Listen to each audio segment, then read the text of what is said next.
6절에서 10장 8절까지, 사도행전 9장 36절에서 10장 8절까지 봉독합니다. 요빠에 다비다라 하는 여제자가 있으니 그 이름을 번역하면 도로가라. 선행과 구제하는 일이 심히 많더니 그때에 병들어 죽음에 시체를 씻어 다락에 누이니라. 눕다가 요빠에서 가까운지라 제자들이 베드로가 거기 있음을 듣고 두 사람을 보내어 지체 말고 와 달라고 간청하여 베드로가 일어나 그들과 함께 가서 이르매 그들이 데리고 다락방에 올라가니 모든 과부가 베드로 곁에 서서 울며 도르가와 그들과 함께 있을 때에 지은 속옷과 겉옷을 다 내보이거든 베드로가 사람을 다 내보내고 무릎을 꿇고 기도하고 돌이켜 시체를 향하여 이르되 다비다야 일어나라 하니 그가 눈을 떠 베드로를 보고 일어나 앉은지라. 베드로가 손을 내밀어 일으키고 성도들과 과부들을 불러들여 그가 살아난 것을 보이니 온 요빠 사람이 알고 많은 사람이 주를 믿더라. 베드로가 요빠에 여러 날 있어 시몬이라 하는 무두장이의 집에서 머무니라. 가이사랴에 고넬료라 하는 사람이 있으니 이달랴야 부대라 하는 군대의 백부장이라. 그가 경건하여 온 집안과 더불어 하나님을 경외하며 백성을 많이 구제하고 하나님께 항상 기도하더니 하루는 제90쯤 되어 환상 중에 밝히 보매 하나님의 사자가 들어와 이르되 고넬료야 하니 고넬료가 주목하여 보고 두려워 이르되 주여 무슨 일이니까? 천사가 이르되 내 기도와 구제가 하나님 앞에 상달되어 기억하신 바가 되었으니 내가 지금 사람들을 요빠에 보내어 베드로라는 시몬을 청하라. 그는 무두장이 시몬의 집에 유숙하니 그 집은 해변에 있다 하더라. 마침 말하던 천사가 떠나매 고넬료가 집안 하인 둘과 부하 가운데 경건한 사람 하나를 불러 이 일을 다 이루고 요빠로 보내니라. 아멘. 봉독한 말씀을 가지고 도르가와 고넬료라고 하는 내용으로 함께 은혜를 받습니다. 기독교를 구원의 종교라고 말합니다. 그렇다면 무엇으로부터 구원을 우리가 받아야 되느냐? 죄로부터 구원을 받아야 되고 죽음으로부터 구원을 받아야 되고 삶의 무의미에서 구원을 받아야 되고 소외로부터 구원을 받아야 됩니다. 그래서 기독교의 구원이라고 하는 것은 영생이고 천국이고 영원한 하나님의 통치하는 세계를 말합니다. 그곳에는 죽음도 없고 눈물도 없고 병도 없고 고독도 없습니다. 그렇다면 어떻게 해야 우리가 구원을 받을 수가 있는가?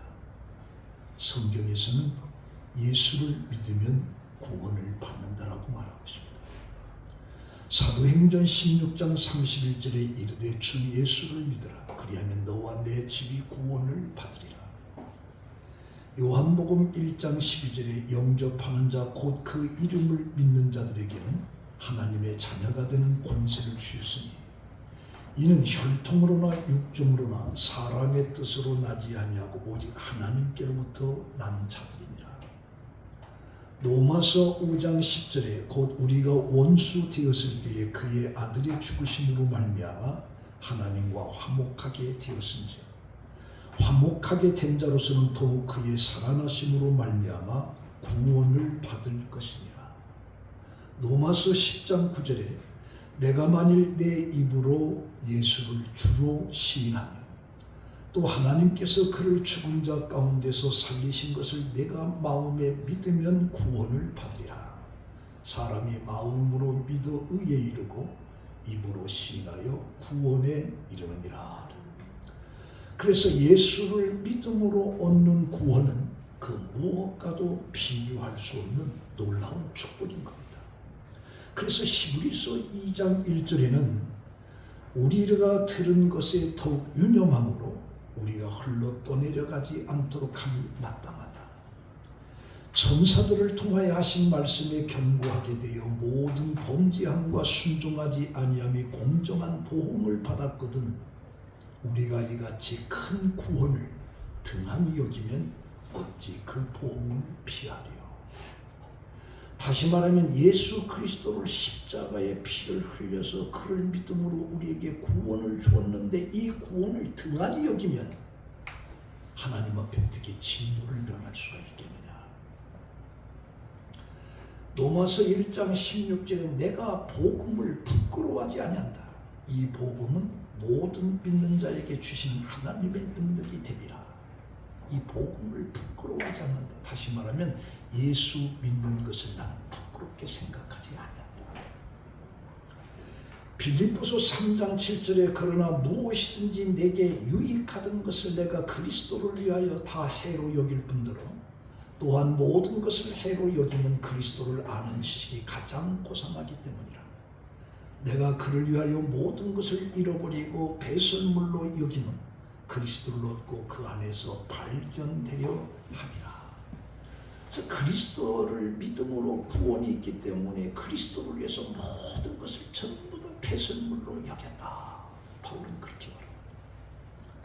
그래서 찬송가 94장에도 주 예수보다 더 귀한 것인데 이 세상 부귀와 바꿀 수 없네. 영 죽은 내 대신 돌아가신 그 놀라운 사람 잊지 못해 세상 즐거움 다 버리고 세상 자랑 다 버렸네. 예수보다 더 귀한 것이 없네. 예수밖에 없네. 제1차 세계대전 진행 중이던 1917년입니다. 세계 전쟁사의 가장 참혹한 민간 학살 사건이 발생합니다. 그 이슬람을 믿는 터키입니다. 그 오스만 제국이죠. 그 이슬람을 믿는 터키인들이 아르메니아에 쳐들어가서 기독교를 믿는 75만 명을 학살합니다. 그 터키 군인들이 남녀노소를 가리지 않고 기독교 신자로 생각되는 사람들을 일렬로 세워놓고 그 뒤에 그들의 땅을 팝니다. 그들을 묻을 땅을 파요. 그리고 촛불을 그의 턱 밑에다 대고서 한 사람씩 질문합니다. 모하메드냐 혹 그리스도. 다시 말하면 모하메드를 믿을 것이냐 예수 그리스도를 믿을 것이냐 결정하라는 거죠. 당연히 모하메드라고 하면 그들은 생명을 건질 수가 있었습니다. 하지만 수많은 사람들이 그리스도, 오직 그리스도, 예수 그리스도, 오직 예수 그리스도 그렇게 외치면서 정렬하게 75만 명이 순교했다.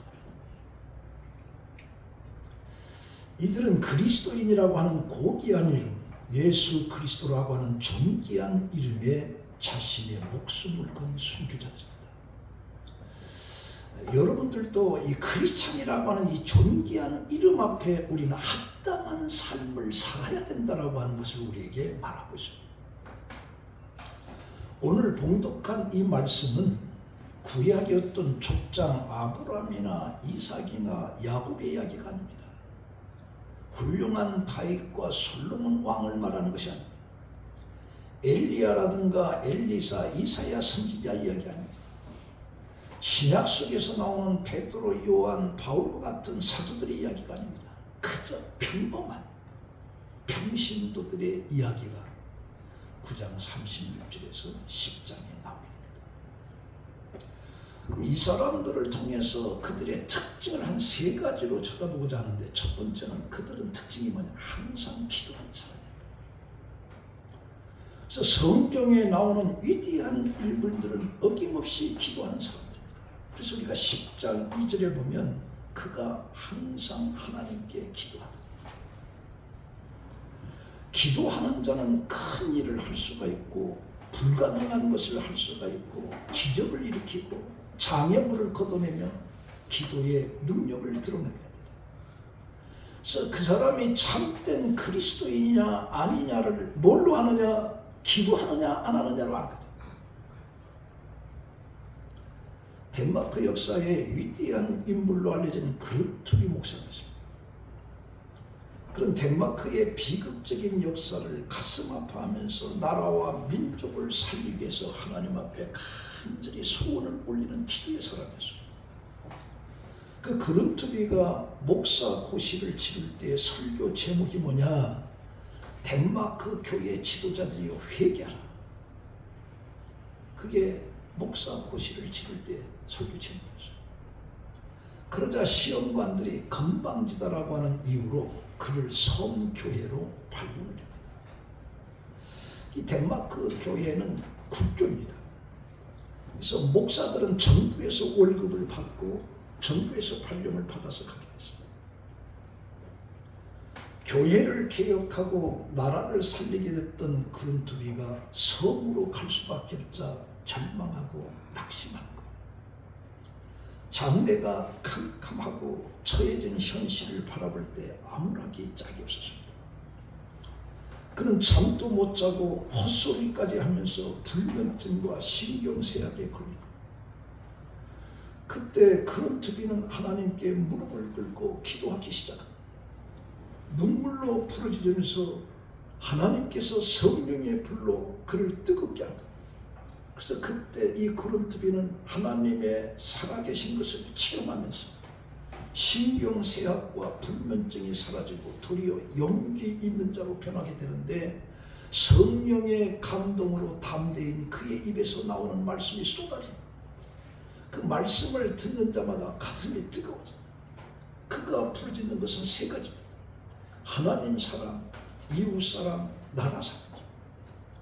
이 그룬투비의 설교를 듣고 마음이 뜨거워진 국민들은 하나님을 사랑하고 이웃을 사랑하고 조국을 사랑하는 일로 인생을 걸었습니다. 각계각층에서 일꾼들이 일어납니다. 결국에 그룬투비로 인해서 뜨거워진 사명자들로 말미암아 덴마크가 달라집니다. 그의 간절한 소원이 덴마크를 변화시키고, 그래서 덴마크에 가면 가는 곳마다 그룬투비 동상이 있었어요. 동상이 있었건 그룬투비. 한 사람이 낭패와 좌절을 딛고 하나님 앞에 간절한 소원을 가졌을 때 위대한 역사가 일어나게 됩니다. 만약에 그룬투비가 암울한 현실만 바라보고 절망하였더라면 어떻게 되었겠는가? 자신을 그렇게 만든 사람들을 원망하고 증오심의 노예가 되었을까? 섬에 유배당한 상황을 극복하지 못하고 정신 이상에 걸렸을 것입니다. 그렇게 된다면 덴마크도 선진국이 되지 못했을까? 그러나 그는 기도하면서 하나님을 바라보며 소원을 가졌을 때 현실을 뛰어넘는 밝은 미래를 보았던 것입니다. 하나님이 행하신 엄청난 기적도 볼 수 있었습니다. 그래서 성경에 나타난 믿음의 유인들은 누구냐? 육신의 눈으로 보이는 것에 따라 행하지 않고 믿음의 눈으로 하나님을 향해 소원을 품었던 자들입니다. 그래서 현실을 극복하고 담대히 믿음으로 하나님을 향해 소원을 품어요. 그게 바로 삶이죠. 삶이죠. 그래서 이 기독교인들의 참된 기독교인들의 모습은 기도하는 모습. 항상 기도. 두 번째는 이 사람들의 공통적인 것이 뭐냐? 선행과 구제가 많다. 우리 2절에 보면 그가 온 집안과 더불어 하나님을 경외하며 백성을 많이 구제하고, 9장 36절에 욥바의 다비다라고 하는 이 제자가 있으니 그 이름을 번역하면 돌아가라. 선행과 구제하는 일이 심히 많더니. 선행과 구제하는 일이 심히 많다. 이게 특징입니다. 성경은 주는 것을 가르치는 책. 성경은 받는 것을 가르치는 것이 아니라 주는 것을 가르치는 거예요. 그래서 누가복음 6장 38절에 주라. 그리하면 너희에게 줄 것이니 곧 후이를 누르고 흔들어 넘치도록 하여 너희에게 안겨주리라. 너희가 헤아리는 그 헤아림으로 너희도 헤아림을 도로 받을 것이니라. 그래서 이 진리를 아는 자는 주라는 거예요. 그럼 받는다는 거예요.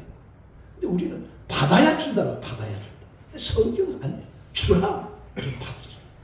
근데 우리는 받아야 준다. 주겠다. 받아요.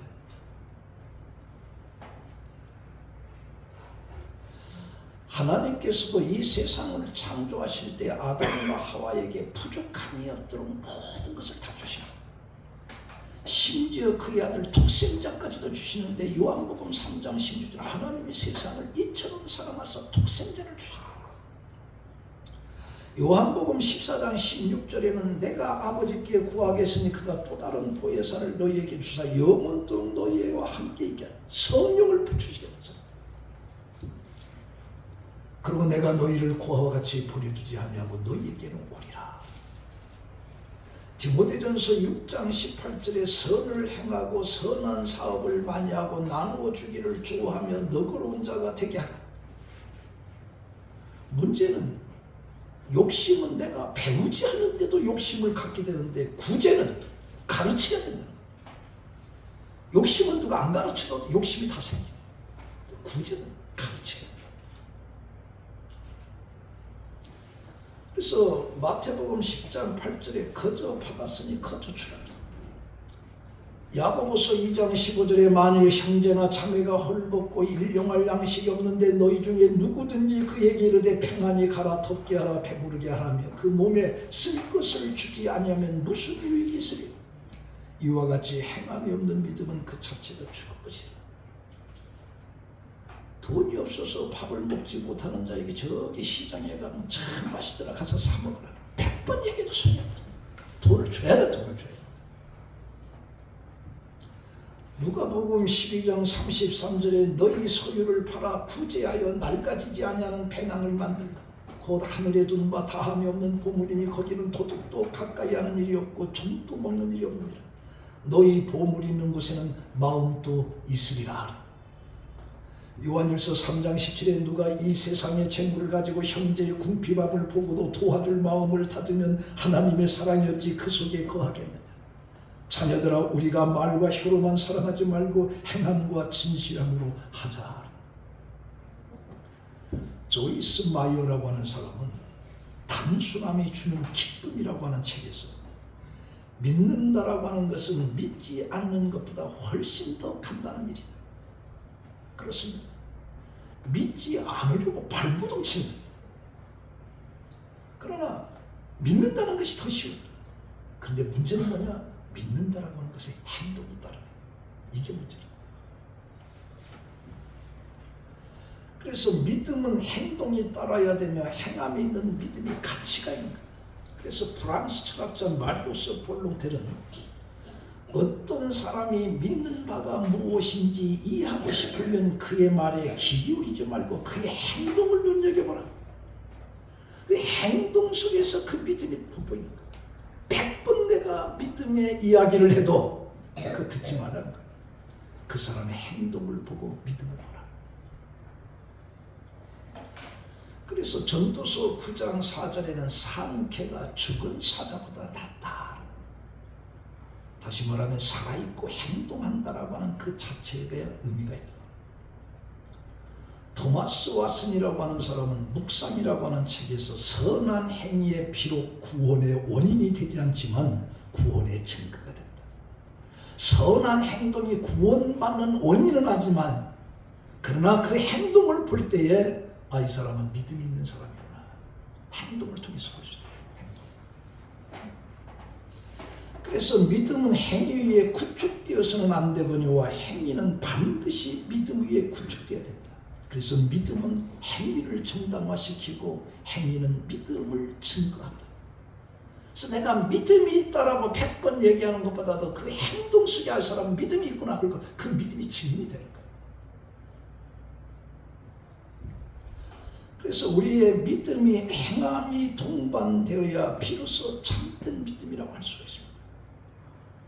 저는 며칠 전에 그 부영그룹이 건설회사죠. 그 이중근 회장의 그 구제에 대응이 쫙 나왔어요. 그 사람은 사비로 전남 순천시 서면 은평리가 그의 고향인데 그 고향 사람들에게 1인당 1억 석을 통장에 담아줬어요. 그래서 적게는 2,600만 원에서 많게는 9,020만 원까지 세금이 되고 개인 통장으로 입금이 된 거예요. 부영 측은 회사에도 전혀 알리지 않고 개인적으로 한 일이라고 말하면서 2년 전에도 직계 아닌 친척들에게 10억 석을 다 줬다. 그리고 같이 군대에 복무한 사람들에게도 돈을 줘요. 이 회장은 운평리 죽동마을의 가난한 농가에서 태어났는데 동산초등학교, 순천중학교, 순천고등학교, 그리고 서울의 대학을 나와서 1983년에 건설기에 투자를 했어요. 그래서 이 고향 사람들을 도운 것은 어려웠던 어린 시절을 보낸 고향을 잘 지켜준 것에 고마움을 표합니다. 그래서 운평리 6개 마을 대표 12명을 만나가지고 그 자리에서 액수는 이야기하지 않고 직접 현금을 지급하고 싶다. 그래서 마을 주민들이 마을 실거주 기간에 따라서 5등급을 구분해가지고 그 사람의 통장 번호를 다 줬더니 그게 얼마 살았느냐에 따라서 최고 1억, 최고 저산 2,000원. 그리고 이 회장은 고향 사람뿐 아니라 생존에 있는 동산초등학교 남자 동창생들에게 1억씩을 줬어요. 여자 동창생도 주겠다고 지금 그 자료를 다 뽑고 있더라고요. 그래서 이 부영 관계자들이 사비로 지금까지 기부한 선물 세트와 책 등을 합치면 2,400원. 자기 돈. 최근에는 자기가 복무한 공군 부대에 가서 밥을 너무 맛있게 많이 먹었다고 해서 100억을 기부했어요. 100억. 그래서 이 부영 이 건설 회사가 총 합치면 1조 1,000억 원에 대한 기부를 지금까지 했다는 거예요. 이걸 보면서 오늘 고넬료와 이 다비다라고 하는 일반 평신도의 특징이 뭐냐? 주는 거에다 주는 거에다. 그 주는 행위를 통해서 그 사람들이 믿음이 있다라고 하는 것이 증거가 되는 거예요. 증거가. 내가 믿음이 있다라고 하면서 인색한 삶을 그 믿음이 하면 증거가 안 된다. 그러니까 내가 믿음이 있다라고 하면 그 행동이 그게 나와요. 행동이. 뭘로? 선행과 부재. 답이다. 오늘 우리들의 삶을 들여다보면서 우리는 많이 받아야 주겠다. 주라는 주라. 그게 믿음이에요. 그럼 하나님이 넘치도록 채워주신다. 그리고 마지막 세 번째는 인간관계가 너무 원만했다. 도르가와 고넬료는 인간관계가 원만한 사람이었습니다. 우리 9장 38절에 보면 눕다가 욥바에서 가까운지라 제자들이 베드로가 거기 있음을 듣고 두 사람을 보내어 지체 말고 와달라고 간청하여 베드로가 일어나 그들과 함께 가서 이르매 그들이 데리고 다락방에 올라가니 모든 과부가 베드로 곁에 서서 우는 거예요. 지금 도르가는 죽었는데 베드로를 불러놓고 그 앞에서 엉엉 울면서 그가 지워졌던 속옷과 겉옷을 보여줍니다. 그러니까 이 도르가가 그 수많은 과부들에게 어떤 관계를 맺었는가를 볼 수 있는 거예요. 미움의 대상이라면 죽었다면 잘 죽었다고 찾아가지도 않을 텐데 모든 과부들이 베드로를 불러놓고 엉엉 우는 거예요. 그래서 베드로가 사람들을 다 보내고 무릎 꿇고 기도하면서 다비다야 일어나. 다비다가 다시 살아나죠. 10장에 와서도 이제 10장 24절에 보면 고넬료가 일가와 가까운 친구들을 모아 기다리더니 이 고넬료는 바쁜 생활 중에서도 사람들과의 관계가 원만했어요. 고넬료는 혼자서 살아가는 고독하고 까다로운 사람이 아니었습니다. 고넬료는 우선 가족 식구들과 관계가 좋았어요. 그래서 온 집으로 더불어 하나님을 경외했다. 온 식구들의 관계가 좋았어요. 그 다음에는 하인들과의 관계가 좋았는데 고넬료의 하인들은 고넬료를 존경했습니다. 뭐라고 하느냐? 저희가 대답하되 백부장 고넬료는 의인이요 하나님을 경외하는 자들입니다. 하인들이 그렇게 말해요. 그리고 그 다음에 일가와 친구들과의 관계가 좋았는데 고넬료 일가와 가까운 친구들을 모아 기다리다. 그리고 그 다음 가이사랴 지방에 사는 모든 유대인들과의 관계가 좋았는데 그들이 뭐라고 하냐? 유대 온 족속에 칭찬하더니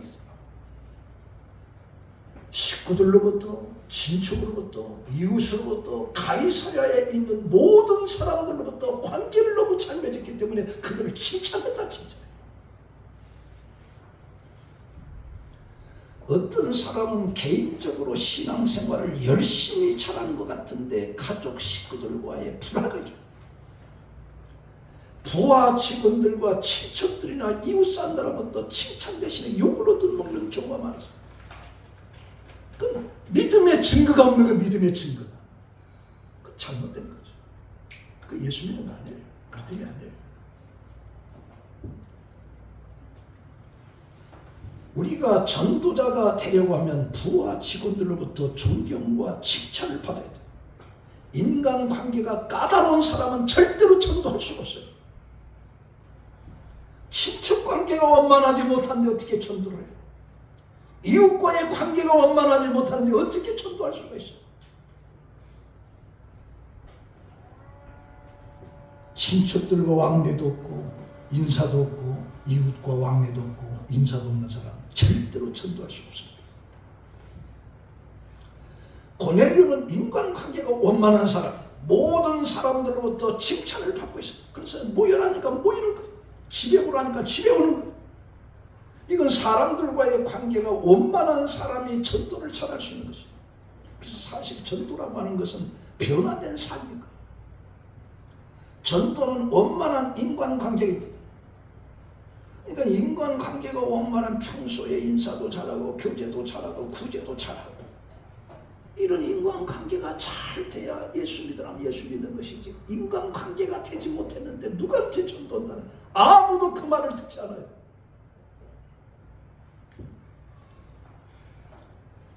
미국의 카네기 재단의 조사에 의하면 직무 수행상의 성공의 기술적인 지식은 15%밖에 공헌하지 못한다. 인간관계의 기능은 85%의 공헌을 한다는 통계가 나왔어. 그래서 내가 실력이 있느냐 없느냐 좋은 학교 나왔는데 그게 아니라 85%가 인간관계예요. 내가 많이 안다는 건 15%밖에. 우리 직장생활도 마찬가지야. 인간관계. 그래서 보통 사람들은 직장생활에 실패하는 이유가 뭐냐? 기술적인 일이 아니라 인간관계가 실패하기 때문에. 그래서 IBM이라고 하는 그 회사는 40시간을 교육을 시키는데 32시간을 인간관계 교육을 시키는 거예요. 인간관계. 하버드 대학 지도부에서 지금 현재 당신의 행복을 결정하는 행복 조건을 한 가지만 든다면 어떤 것을 들 수가 있느냐라고 질문했더니 분석 결과 가장 많은 대답이 인간관계가 행복을 결정한다. 인간관계가 행복을 결정한다. 이것은 사회생활 중에 인간관계가 얼마나 중요한가를 보여주는 대목이죠. 그래서 바로 이 고넬료와 다비다는 주위 사람들과의 관계가 너무 원만해. 너무. 그러니까 죽으니까 이미 죽은 거 끝난 거 묻으면 되는 거 아니에요. 베드로까지 불러서 울면서 살려내라 살려내라. 왜? 관계가 그렇게 좋아. 여러분들 죽으면 어떤 유명한 사람 찾아가서 이 여자 좀 살려달라고 할 사람들이 있어요. 그럼 잘못 살아. 그게 전도하니까 안 되지. 너가 잘 믿으라. 자, 결론을 말씀드립니다. 일본의 어느 교수가 무신론자인데 성경을 거짓말이라고 비난을 합니다. 근데 한 번은 그 학교 총장과 논쟁이 벌어졌어요. 그래서 총장은 그 교수에게 성경을 몇 번이나 읽었느냐. 근데 그 교수가 솔직하게 아직 한 번도 안 읽어봤습니다. 그저 천장 남의 글을 읽어보지도 않고 비판하는 것은 학자의 자세가 아니다. 호되게 부지죠. 그 뒤통수를 얻어맞은 느낌이었는데 이 교수는 오기가 나서 성경을 한번 전부 읽어봐야 되겠다. 결심을. 그래서 복음서를 읽다가 죄 없는 예수를 재판하는 장면을 보게 된 거죠. 지금까지 예수는 눈먼 자를 보게 하고 벙어리를 말하게 하고 긴머거리를 듣게 하고 앉은 병인을 일으키고 굶주린 자에게 먹을 걸 주고 죽은 자를 살리기도 했는데 어떻게 그런 고마운 예수를 재판하는 자리에서 그 은혜도 모르고 십자가에 죽이려고 하는가? 이게 이해가 안 되는 거예요. 이해가. 근데 더욱 놀라운 것은 그들을 위해서 십자가에 처참하게 피 흘려 죽어가는 그 예수님이 아버지여 저희의 죄를 사하여 주옵소서. 자기 하는 일을 못하나이다. 그런 대우입니다. 그래서 이 교수는 그 부분을 며칠 동안 반복하여 있다가 예수님의 십자가의 죽음을 그때 이해하게 돼요. 그렇게 죽어야만 했던 것은 인간의 죄를 용서하기 위해서였고 구원함을 위하여였어요. 바로 그 죄인이 바로 나다. 그런 사실을 깨달았다. 그때부터 그는 주님을 믿는 믿음의 사람이 되었고 열렬하게 복음을 증거하는 예수의 제자가 됐다. 오늘 이 9장 속에서의 도로가와 10장 속의 고넬료는 많은 사람들을 예수 믿게 했다고 그랬어요. 9장 42절에 보면 온 요파 사람이 알고 많은 사람이 주를 믿더라. 사도행전 10장 44절에 베드로가 이 말을 할 때 성령이 말씀 듣는 모든 사람들에게 내려오신 베드로와 함께 온 할례받은 신자들이 이방인에게도 성령 부어주심을 논라니 이는 방언으로 말하며 하나님의 높음을 드립니다. 이 두 사람들로 인해서 많은 사람들이 예수를 믿었다. 그렇다면 오늘 내 자신을 쳐다보면서 나로 인해서 예수 믿는 사람이 몇 사람이나 되는가? 나로 인해서 예수 믿는 사람이 대체 몇 사람이나 되느냐? 오히려 나로 인해서 예수를 떠난 사람은 없을까? 나로 인해서 상처받고 교회를 떠난 사람이 없는가? 우리 자신을 깊이 한번 들여다봐요. 그래서 오늘 유명한 사도도 아니고 선지자도 아니고 족장도 아닌 평범한 평신도 도로가와 고넬료, 그들의 그 삶의 모습을 쳐다보니까 철저 항상 기도의 사람이에요. 구제를 해야죠. 구제에서. 이것이 바로 그가 믿음의 사람이라고 하는 걸 증거해주는 증명이에요. 입으로 내가 예수를 믿는다고 100번 얘기해도 소용이 없는 거예요. 그 사람이 하는 행동, 항상 기도하고 항상 선행과 구제를 베푸는 그 모습이 이 사람은 예수 믿는 사람 증거가 돼요. 그리고 모든 사람들과의 원만한 관계, 등지고 척지고 담지고 너하고는 평생 이야기 않겠다는 그런 사람 입에서 예수 1000번을 증거해도 믿을 사람 하나도 없어요. 이런 평신도 도로가와 고넬료를 보면서 여러분들의 삶을 한번 들여다보고 여러분들도 이 도로가와 고넬료처럼 여러분들로 인해서 예수 너무 좋잖아요. 예수 믿으면 구원 너무 좋잖아요. 이런 것들을 가장 가까운 사람들에게 전해서 그들도 그 복음을 전하면서 영생을 하는 그런 축복의 길을 여러분들이 제시하는 우리 성복음 성도 여러분들이 되시길 예수의 이름으로 축원합니다. 기도하겠습니다. 하나님, 이 도로가와 고넬료의 평신도들의 그 삶을 들여다보면서 우리 자신들을 한번 쳐다봅니다. 나는 과연 이 바쁘다라고 하는 복잡한 이 세계 속에서 나는 항상 기도하면서 살고 있는지, 내가 없으면서도 선행과 구제를 베풀면서 과연 믿음의 사람이라 이런 걸 보여주면서 살고 있는지, 척이 없는 모든 사람들과의 원만한 관계 속에서 믿음의 사람이라고 하는 걸 보여주고 살고 있는지, 하나님 우리를 새롭게 하옵소서. 성령이 우리의 삶을 지배하셔서 우리로 하여금 예수 그리스도의 향기가 내 주위로부터 번지는 그런 역할을 넉넉히 감당할 수 있는 우리 모두가 되게 하여 주시옵소서. 예수님의 이름으로 기도합니다. 아멘.